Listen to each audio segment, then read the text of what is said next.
I, Donald John Trump, do solemnly swear. Donald Trump à peine installé à la Maison-Blanche, des millions d'Américains défilent contre ses idées. Et sa première grande mesure, créer une levée de boucliers immédiate dans tout le pays.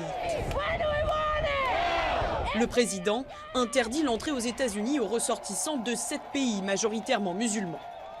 Ce n'est pas parce que le président le fait que c'est une loi, que c'est bien ou légal.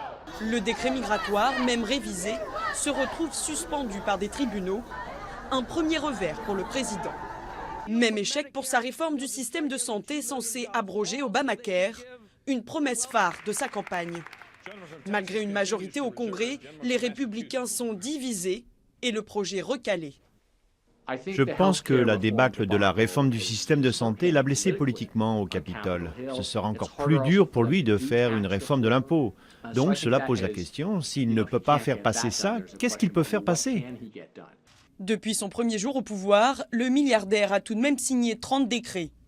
Entre autres, retrait du traité commercial transatlantique, assouplissement des règles de protection de l'environnement ou encore mesures contre les centres pratiquant l'avortement. Donald Trump imprime sa marque en nommant à vie le juge Neil Gorsuch à la Cour suprême. La vénérable institution bascule durablement côté conservateur.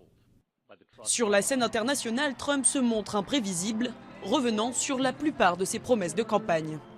Je pense que Trump se montre particulièrement opaque, confus et chaotique sur certaines de ses positions et de ses actions en politique étrangère. Lui qui critiquait la politique économique de la Chine, vante aujourd'hui son alchimie avec le président Xi Jinping. Après l'attaque à l'arme chimique contre un hôpital attribué au régime syrien, le président franchit la ligne jamais dépassée par Barack Obama. Lancer une frappe aérienne directement contre le régime de Bachar al-Assad. Chef des armées, il adopte un ton offensif face à la Corée du Nord. Quant à l'OTAN vertement critiquée au départ, j'ai dit qu'elle était obsolète. Elle n'est plus obsolète. À la frontière mexicaine, les travaux pour le mur n'ont pas encore commencé. Le projet coûteux est inscrit au budget de Donald Trump, mais le Congrès pourrait ne pas le valider et paralyser l'action du gouvernement.